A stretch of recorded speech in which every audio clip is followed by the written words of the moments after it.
Hello besties, welcome back to my channel and welcome back to another Read It or Unhaul It video. I'm dancing. Okay, we arrived at the end. We are at the end of our TBR jar. This is so satisfying. I cannot even describe how satisfying this is that I managed to get through all these standalones that I own, and we have 4 left. Probably I'm going to read all 4 books in this video, but for the fun of it, we are going to see in which order I'm going to read them, just to make it a bit more fun. I have the 4 books here next to me. So let's see. Rabid is the first book. This is a shifter romance, I want to say, werewolf romance by Ivy Asher and Raven Kennedy. This was so popular last year. When did it come out? Was it last year? Oh no, it came out in 2021. It was a little while back. Lovely chapter headers, and also the hardback is absolutely beautiful. And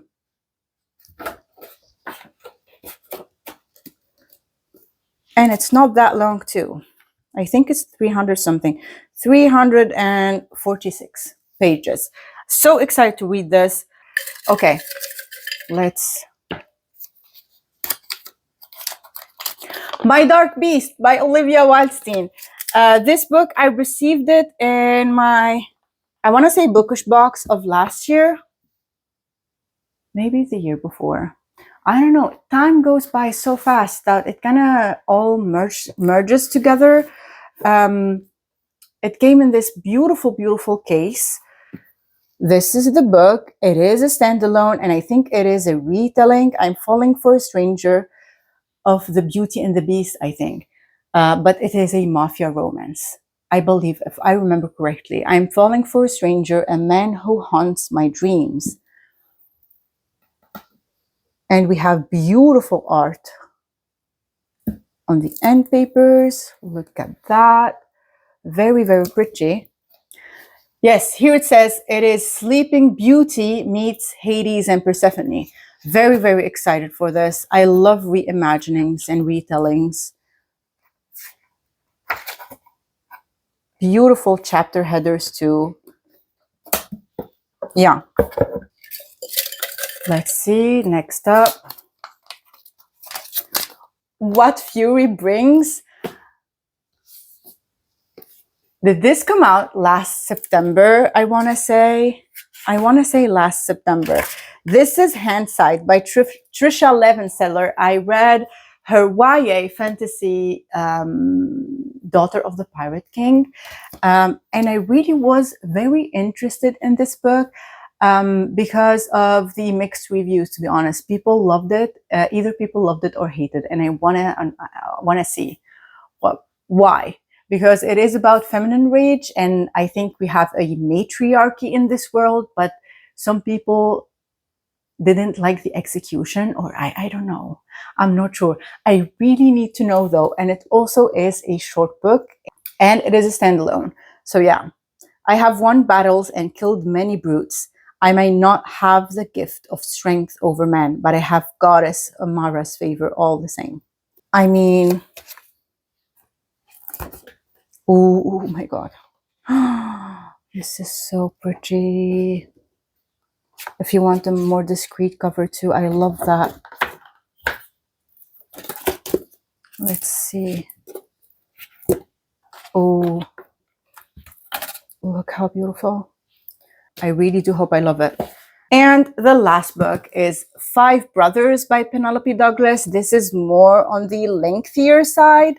And I think this is a reverse harem. I love the dust jacket so much. This is the Page and Wick special edition. The naked cover is also very pretty. Oh, look at that. I forgot about these. And pages. It is very, very pretty. And it is a standalone, of course. Let's read. I'm back. Okay, I finished reading all 4 books. And I also read some extras that were 5 stars that I'm so excited to talk to you about. But let's start with Rabid by Ivy Asher and Raven Kennedy. So this is a shifter werewolf romance. And in this book, we follow Seneca. And Seneca, she's waited all these years to get her wolf. The problem is that the alpha of her pack is a very, very terrible person. And he is waiting for her to get her wolf to basically claim her. And she really wants to get rid or get out of that situation before that happens, because he's not good at all. And things get very wrong when she was trying to execute her plan, and she ends up having a fractured wolf, they call it. Seneca and her wolf are fractured, and her wolf is very aggressive and feral. And eventually things happen and she ends up being thrown in another pack. And the alpha of that pack, his name is Tyron. And I actually really like the idea of Seneca's wolf. It's not this cute extension of her personality. It is very dangerous and very unpredictable. And I really love the relationship between Seneca and her wolf in the story. This was the most interesting relationship in the book, in my opinion. I loved how they are both traumatized and both are angry, and they have almost this savage quality to their relationship because of everything they've gone through, especially like in the beginning of the book. Really, really crazy things happen. Read the trigger warnings. And then we have Tyron, who's obviously this big, intimidating, magnificent, beautiful alpha. And I liked him enough. He didn't suppress her vicious side, and he was understanding. And I enjoyed their relationship. I wasn't like wowed by him by any means, but it's a good enough romance. And yeah, I don't really have that much to say about this book. It was a fun, quick read. And that probably could tell you about why am I rating this 3 stars. I give this book 3 stars because while I was reading it, I was having fun. And then like, I finished it and then I was kind of done with it. So yeah, it's not a bad book by any means. If you want a quick shifter werewolf romance, this is the one for you, definitely. But this is going to be an unhaul. And the next book that I picked up was My Dark Beast by Olivia Wildenstein. And guys, I was so excited about this book. I was very, very excited to read it. This was pitched as Sleeping Beauty meets Hades and Persephone. And I was like, excuse me, I really want to know what is going on in the story. But my God, I DNF'd this book at, I want to say around the 70% point. Yeah, I read a lot of this book. And like for 600 pages, it's saying a lot. Like I gave it more than its fair shot. And then I was like, I'm not even going to pretend that I care anymore. I can't. So yeah, I just DNF'd it. This book just dragged. We follow Calanthe and what is his name? Tyrion Hades. Tyrion Hades. We follow them when they cross paths at the beginning of the book, and then something happens and they develop this strange connection through their dreams. I don't want to say too much, just not to spoil anything for you. And we stay in that back and forth in the dream world, if you want to call it like that. What I didn't like is that we didn't establish any relationship, or like we didn't establish the characters and their relationships before we started in this dream back and forth thing. So I wasn't invested in the characters. We barely knew them. And then we get thrust into this. Also, the plot would move a tiny little bit and it gives me something interesting, and then just banter and more conversations between her and the side characters. And I love banter, but I love it when I care about the characters. I know who they are. We have established them, but I don't know, it felt like too many characters in this book, and I was like, who are you? Why would I even care about you or your relationship with that person or that person? There is no emotional impact because we didn't build this relationship with the characters. You know what I mean? I don't know you. Why would I care? That's what I'm trying to say. There were these moments where everyone was talking to each other and joking and having these, yeah, fun conversations for them. But I was like, who are you people? and why am I listening to this? I felt like an intruder. I don't know. Also, like the romance lacked a lot of emotional depth because, as I said, we didn't get to establish their connection between them before this thing happened at the beginning of the book. Yeah, I didn't care about the romance either. And that was the problem because the book was slow, but neither the characters nor the romance carried the book for me, and that was the problem. Like, which is frustrating because the concept of the book with gods, monsters, special abilities, hidden identities. Yeah, it is interesting. Sleeping Beauty, Hades, and Persephone. Yes, it dragged a lot of conversations here and there that turning in circles. We could have honestly, we could have cut 300 pages of this book, in my opinion, and it would have been better. I think. I don't know. That's my opinion. So for me, it could have been easily 200 to 300 pages less. So yeah. But like as I said, I gave it a really fair shot, and I DNF'd it at 70 something. I really wanted to love it, but this is a DNF for me. And of course, I'm going to unhaul this. And the next book is What Fury Brings by Tricia Levenseller. And I really was very excited for this book too. Why? Because I have read the YA fantasy by the same author, Daughter of the Pirate King, a long time ago. It was, I think, maybe 5 years ago, something like that. And I really loved it. And I was so excited for her debut adult fantasy. In this book, we follow Olara, I think Olera or Olara.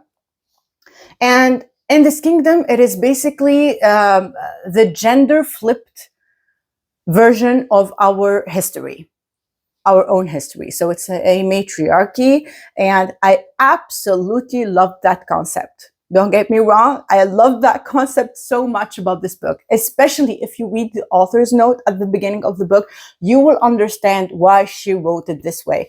That is not my problem with this book. I love the concept. Women hold all the power in this world, and the men have very little freedoms and rights. And because there is a shortage of men, the women would kidnap men from other kingdoms to make to add them to their harem or to marry.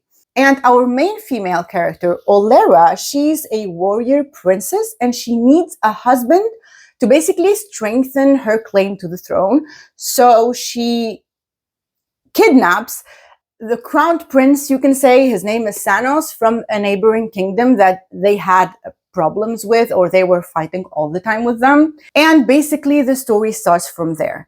I want to say again, the matriarchy wasn't my problem with this book. I understand exactly what the author was doing with this book. She was taking events that really happened historically, and she was flipping genders so we can see them from a different lens. And I honestly thought that that was a really interesting idea. My problem was just that I didn't care enough. I didn't care enough. I didn't dislike Olera or Sanos, but at the same time, I didn't catch any feelings for them. I didn't really connect with their romance. There were moments that I enjoyed, but I wasn't genuinely invested in their relationship. Other reviews also saying the exact same thing, that they really loved the concept, but they didn't feel the connection between these characters. And that is exactly where I landed with this book. Like the world, the commentary, the role reversal thing, everything was interesting, but it just didn't wow me. It was just okay. And I think those are the hardest book for me to review, because I didn't hate it. I don't have a huge list of things to say that, oh my God, go grab this copy right now. So yeah, my star rating is 2.5, exactly in the middle. If you want to see, I think, a matriarchy, I don't want to say it's a fair world, because it's not, but like the roles are flipped. You will hate a lot of the things that are happening, but it is the same thing that happened to women, you can say. So yeah, I appreciate what the book was doing, but it is going to be an unhaul, because I don't see myself rereading this in the future. Okay, now let's move on to Five Brothers by Penelope Douglas. And I love this special edition so much. I love the dust jacket. I love the edges. It is an absolutely stunning copy.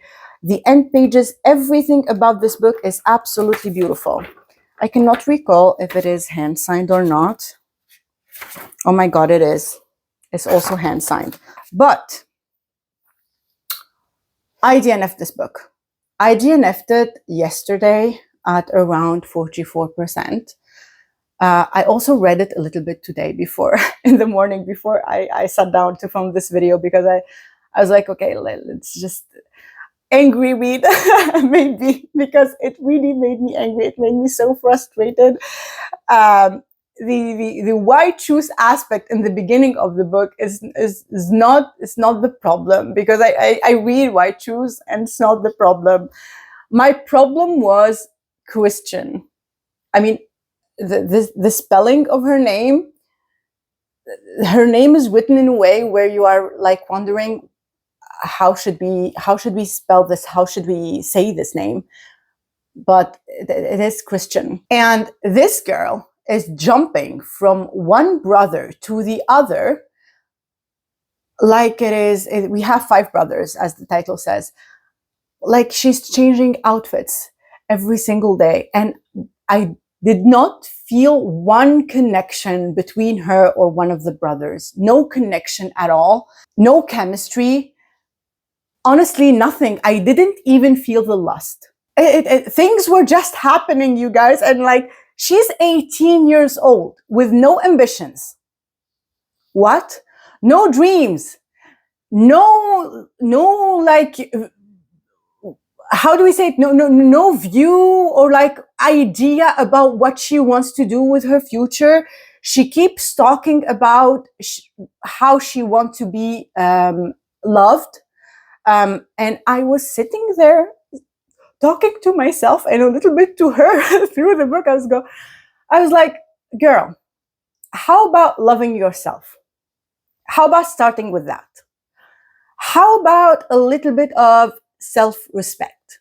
Like, let's start with a dash of self-respect. Because what the hell is going on in your mind? Meanwhile, as I said, she's 18 years old and she's playing therapist to these grown-ass men.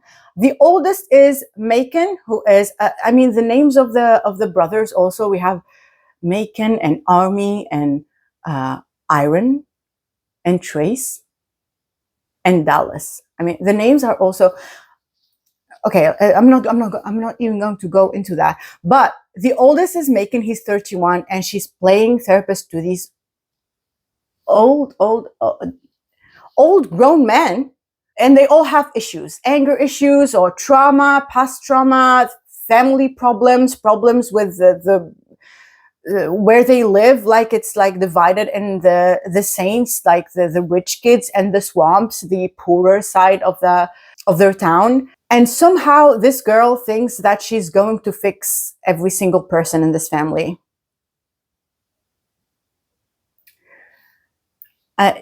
when she personally needs help, because her family also, it's not a lot of problems there.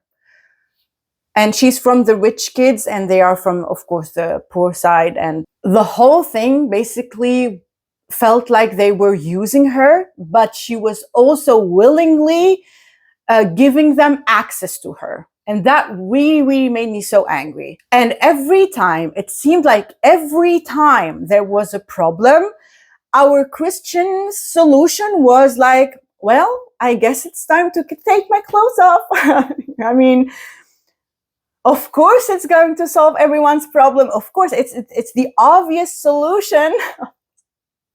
Please. I can't even, even like giving this review, talking about it, it's making me so angry.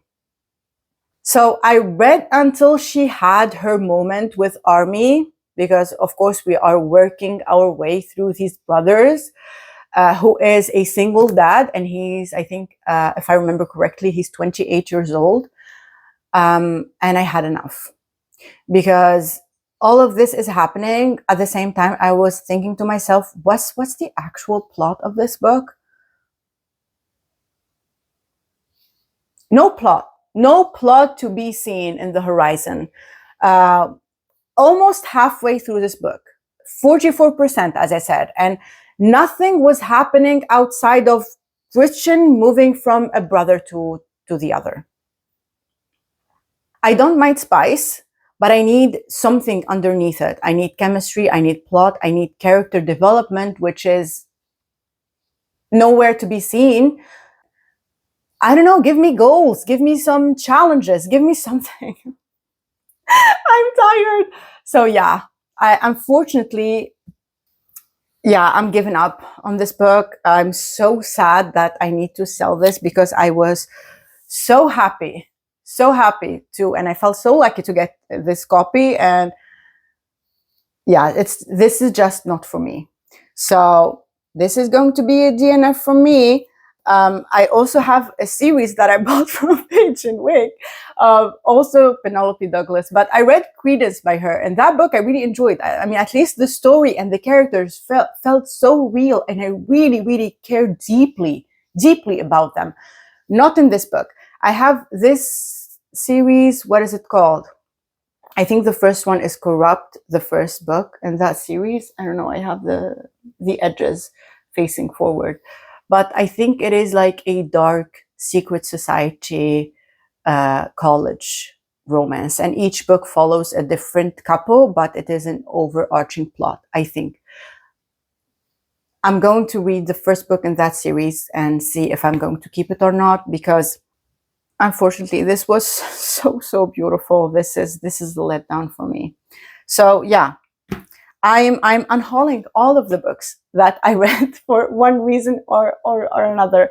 But I read 5-star books also. In between these, I read 2 thrillers from the same author that I am begging you. I came here to beg you to read them, because they saved the month for me, because I was reading okay books and then DNFing books. These are 5-star books.